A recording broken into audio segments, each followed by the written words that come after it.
Too many thoughts on my mind, I can't sleep at night, so I just keep writing. I don't need no help, I don't need opinions, so don't waste my time then. I just been living on. So hello guys, कैसे हैं आप? मेरा नाम है Gaurav and you are watching the miss meditative edu, जिसका नाम मैंने बदलकर द साइंस सिस्टम रख दिया है। सो आज की वीडियो को बनाने का मेन पर्पस मेरा है कि जो भी हमने एक ऐसी चीज को दोबारा री इंट्रोडक्शन में लेके आना जो कि शायद इस पूरे वर्ल्ड की सबसे ज्यादा भयानक और आप कह सकते हैं कि सबसे ज्यादा ताकतवर चीज है। तो one of the greatest thing in this world is known as black hole. So काफी लोग कह रहे होंगे कि ब्लैक होल होता क्या है। सो ब्लैक होल को समझाने के लिए सिर्फ एक ही कॉन्सेप्ट आएगा सामने कि अंतरिक्ष एक ऐसी चीज है ब्लैक होल जिसे हम देख नहीं सकते क्योंकि वो पूरे का पूरा ब्लैक है। वो एक पूरे ब्लैक यूनिवर्स के अंदर एक ब्लैक ऐसा डॉट है जो जिसके अंदर असीम पावर भरी हुई है, असीम ऊष्मा भरी हुई है, जिसको नष्ट कर पाना मुश्किल नहीं है क्योंकि वो खुद दूसरों को नष्ट करता है। अब एक जगह आती है ब्लैक होल के सामने, क्योंकि ब्लैक होल की इतनी पावर ज़्यादा होती है, इसकी ग्रेविटी इतनी ज़्यादा होती है, या कह सकते हैं उसकी डेंसिटी इतनी ज़्यादा इनफाइनाइट होती है कि इसके पास आने वाली हर चीज़ को वो तबाह कर देता है और अपने अंदर ही निगल लेता है। तो अगर आपने अभी तक ब्लैक होल के बारे में आप जानते नहीं हैं तो मैं इसके बारे में ज़्यादा नहीं समझाना चाहूँगा क्योंकि इसके ऊपर मैंने 2 सेपरेट वीडियो बना रखी है। पहली वीडियो ब्लैक होल का जन्म कैसे हुआ और दूसरी वीडियो है कि ब्लैक होल मर कैसे सकता है। तो अगर आप ब्लैक होल लवर हैं, साइंस लवर हैं और आप चाहते हैं कि ब्लैक होल के बारे में और जानें तो ऊपर मैं कार्ड के अंदर डिस्क्रिप्शन के अंदर आपको लिंक मिल जाएगा, आप वहाँ जाके देख सकते हैं। और यहाँ पे भी एक कार्ड के अंदर जो आपको अभी ऊपर फ्लैश होगा उसमें भी आपको इसके बारे में जानने को मिल जाएगा। सो आज ब्लैक होल के बारे में बात करने का मतलब सिर्फ एक ही है कि क्योंकि बाहर की कंट्री, इंडिया से बाहर की कंट्री के कुछ जो कि 8 कंट्रीज हैं, उनके डेटा को एनालिसिस करने के बाद हमने आज जो साइंटिस्ट हैं उन्होंने पहली बार एक रियल ब्लैक होल की फ़ोटो को तैयार किया है। तो जो रियल ब्लैक होल की फ़ोटो को तैयार करने के लिए जिस टेलीस्कोप का यूज़ किया गया है उसका नाम था इवेंट होराइजन टेलीस्कोप। सो इवेंट होराइजन टेलीस्कोप जैसे कि नाम से पता लग रहा है कि इवेंट होराइजन जो वो प्लेस है, वो जगह है जहाँ पर जो कि ब्लैक होल के आसपास की जगह को माना जाता है, जहाँ पर अगर आप एक बार पहुँच गए तो वहाँ से वापस आना संभव नहीं हो सकता। इवन अगर वो लाइट भी है, आप सूरज की लाइट जानते हैं कि कितनी जल्दी से जल्दी वो एक जगह से दूसरी जगह पहुंच जाती है। अगर लाइट भी उस इवेंट होराइजन नाम की जगह पे पहुंच जाती है तो लाइट का भी उस जगह से वापस आना काफ़ी मुश्किल होगा। तो कहने का मतलब ये है कि मैं इस वीडियो में आपको ये समझाने वाला हूँ कि उस इवेंट होराइजन टेलीस्कोप का यूज़ कर उन्होंने किस तरीके से इस इमेज को तैयार किया है। तो जो इवेंट होराइजन टेलीस्कोप है हमारा, ये इवेंट होराइजन टेलीस्कोप कोई भी एक टेलीस्कोप नहीं है। आप जानते हैं कि हम नासा के साइंटिस्ट ने लास्ट ईयर हबल टेलीस्कोप को एक्सपायर कर दिया है, या कह सकते हैं आप रिटायर कर दिया है, एक्सपायर तो नहीं कह सकते, रिटायर कर दिया है क्योंकि वो अब अच्छी तरीके से काम में नहीं आ रहा था। इसलिए एक नए टेलीस्कोप को बनाया गया जिसका नाम था इवेंट होराइजन टेलीस्कोप। अब बड़ी दिक्कत ये आती है कि इतने बड़े टेलीस्कोप को किस तरीके से अंतरिक्ष में भेजा जाए।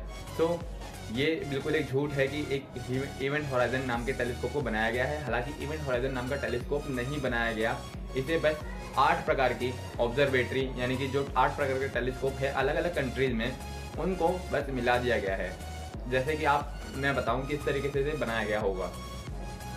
जैसे कि मान लीजिए कोई टायर को बनाने में बहुत अलग अलग चीज़ों की ज़रूरत पड़ती है। जैसे कि एक कंपनी को आपने काम दिया ट्यूब, उस टायर की ट्यूब बनाने का, दूसरी उसकी बेरिंग बना रही है, तीसरे उसके नट्स बना रहे हैं और चौथा हवा क्रिएट कर रहा है। तो लेकिन जब सारी चीज़ों को कंबाइन कर दिया जाता है तो होता क्या है, एक्चुअली होता क्या है कि एक पूरा टायर तैयार होकर सामने आ जाता है। तो यही फॉर्मूला जो कि है साइंटिस्ट ने अपनाया है कि एक डिफरेंट कंट्रीज में जाकर उनकी जो ऑब्जर्वेटरी है, जो टेलीस्कोप है, उनसे ब्लैक होल के कुछ पार्ट्स को डिवाइड कर दिया गया है कि आपको हम ये वाला पार्ट दे रहे हैं, आपकी इस ऑब्जर्वेटरी को आपको ये काम करना है और जो भी डेटा एनालिसिस होने के बाद वो हमें वापस करना है। तो 8 ऑब्जर्वेटरी है, मैं आपको यहाँ पे नाम दिखा रहा हूँ उन सभी ऑब्जर्वेटरी के। तो और मैं आपको शायद नाम बता भी दूँ कि ऑब्जर्वेटरी का क्या नाम है।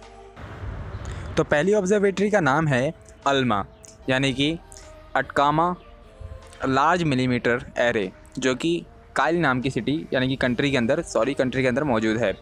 दूसरी जो है एपेक्स है, मैं इन सब के फुल फॉर्म नहीं बता रहा क्योंकि इनकी सबकी फुल फॉर्म काफ़ी बड़ी बड़ी है और इनकी रिसर्च के ऊपर इनकी जो फुल फॉर्म जो रखी गई है वो काफ़ी बड़े बड़े रखे गए हैं नाम, जिनका शॉर्ट मीनिंग मैं आपको सिर्फ बता रहा हूँ। तो दूसरी जो लेबॉरेटरी है या दूसरी जो ऑब्जर्वेटरी है वो है एपेक्स, जो कि खुद काइल नाम की कंट्री में मौजूद है। तीसरी है आईरेम 30M जो कि स्पेन में है। चौथी है LMT जो कि मैक्सिको के अंदर है।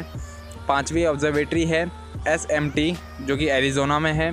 छठी है JCMT जो कि हवाई के अंदर मौजूद है। और जो सातवीं ऑब्जर्वेटरी है वो है SMA जो कि खुद ऑल्सो वो भी हवाई के अंदर मौजूद है। आठवीं जो ऑब्जर्वेटरी है वो है SPT जो कि अंटार्कटिका के अंदर मौजूद है। अंटार्कटिका एक ऐसे कंट्री है जिसके ऊपर ओजोन लेयर का होल भी पाया जाता है, अगर आपको पता हो तो। नौवीं और आखिरी जो ऑब्जर्वेटरी है वो है ग्रीनलैंड टेलीस्कोप जो कि इस समय नॉर्थ वेस्टर्न ग्रीनलैंड के अंदर मौजूद है। और ये है उन साइंटिस्ट की फ़ोटोज़ जिन्होंने 2 साल की कड़ी मेहनत के बाद एक ब्लैक होल की तस्वीर बनाई है। और ये आज शाम को 6:30 बजे के आसपास आपको इसके बारे में पूरी इन्फॉर्मेशन मिल जाएगी। तो इन 8 ऑब्जर्वेटरी को यूज में लाया गया क्योंकि हर एक ऑब्जर्वेटरी को ब्लैक होल के एक दूसरे पार्ट को एनालिसिस करने के लिए छोड़ा गया है। अब लगभग पिछले 2 साल से ही ये 8 ऑब्जर्वेटरी ब्लैक होल पर अपनी नजरें गड़ाई हुई हैं। यहाँ हालांकि हम सिर्फ 2 ब्लैक होल की अभी तक फोटो को तैयार कर पाए हैं। पहला ब्लैक होल है जो कि हमारे बिल्कुल हमारी मिल्की वे गैलेक्सी के बीचों बीच है, जो कि मिल्की वे गैलेक्सी को चला भी रहा है। एंड दूसरा जो ब्लैक होल है जो कि हमारी मिल्की वे गैलेक्सी से भी एक बड़ी गैलेक्सी का और काफ़ी ज़्यादा बड़ा ब्लैक होल है जो कि है M87 गैलेक्सी का ब्लैक होल। तो इन 2 ब्लैक होल को हम अपनी ऑब्जर्वेटरी से उसका डेटा एनालिसिस करके बना रहे हैं एक पिक्चर, जो कि आज रात को यानी कि 10 अप्रैल 2019 की रात को शाम लगभग 6 या 7 बजे के आसपास आपको ये फोटो न्यूज़ पर और सोशल मीडिया की वेबसाइट पे काफ़ी हद तक फैला हुआ मिलेगा। और जब ये पिक्चर आएगी तो मैं भी आपको इसके बारे में एक अपडेट दूंगा। जैसा कि आप जानते ही होंगे कि किसी भी ब्लैक होल के बारे में जानना बहुत ही मुश्किल चीज़ है। आप धरती पर हैं और आप एक ऐसी जो कि 26,000 हमारा जो गैलेक्सी के जो बीचों बीच वाला ब्लैक होल है वो धरती से लगभग 26,000 लाइट ईयर की दूरी पर है। तो 26,000 लाइट ईयर की दूरी का मतलब है कि एक ऐसी जगह जहाँ पर हमारी लाइट को जो कि लाइट है जो कि कह सकते हैं आप ऊर्जा है उसको पहुँचने के लिए कम से कम 26,000 साल लग जाएंगे वहाँ पर। तो ऐसी जगहों को अपने धरती में मौजूद टेलीस्कोप के जरिए से देखना बहुत ही मुश्किल का काम होगा। ये बिल्कुल ही सेम तरीका होगा कि आप धरती पे खड़े होकर एक छोटा सा कैमरा लेके चांद पे पड़ी एक कंचे की फ़ोटो खींचें। तो हम जिस तरीके से जानते हैं कि ये काम बहुत ही ज़्यादा मुश्किल होगा और जो फ़ोटो बनेगी वो काफ़ी ज़्यादा डल बनेगी और काफ़ी ज़्यादा लो क्वालिटी की होगी। तो हम ये एक्सपेक्ट नहीं कर सकते कि इतनी दूर वाली पिक्चर्स को क्या साइंटिस्ट इतनी अच्छी तरीके से निखारेंगे। अगर वो अच्छी तरीके से पिक्चर की अच्छी क्वालिटी को ला पाते हैं तो ये बहुत अच्छी एक उपलब्धि होगी उनके लिए और हमें भी ज़्यादा अच्छी तरीके से किसी ब्लैक होल के बारे में जानने को मिलेगा।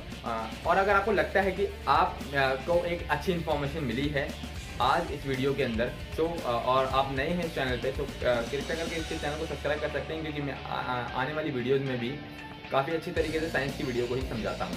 सारे के सारे साइंटिफिक फैक्ट्स आपके सामने रखता हूँ जिससे कि आपकी जो नॉलेज है वो बेहतर तो है ही, लेकिन उसको उस बेहतर को नॉलेज को और एक अच्छे लेवल तक ले जाने में मैं आपकी कुछ हेल्प कर सकूँ। तो अगर आपको अच्छा लगता है मेरी वीडियोज़ और मेरे तो वीडियोज़ को लाइक करें और जो चैनल हैं उसको सब्सक्राइब भी कर दें ताकि आपको साइंस की नॉलेज अच्छी तरीके से हो पाए, क्योंकि यही है यूट्यूब का ऐसा चैनल जो कि आपको साइंस की बहुत माइनर सी चीज़ों को बताकर उसकी अच्छी तरीके से संपूर्ण ज्ञान को आपको समझाता है। धन्यवाद, थैंक यू और मिलते हैं आपसे अगली वीडियो में।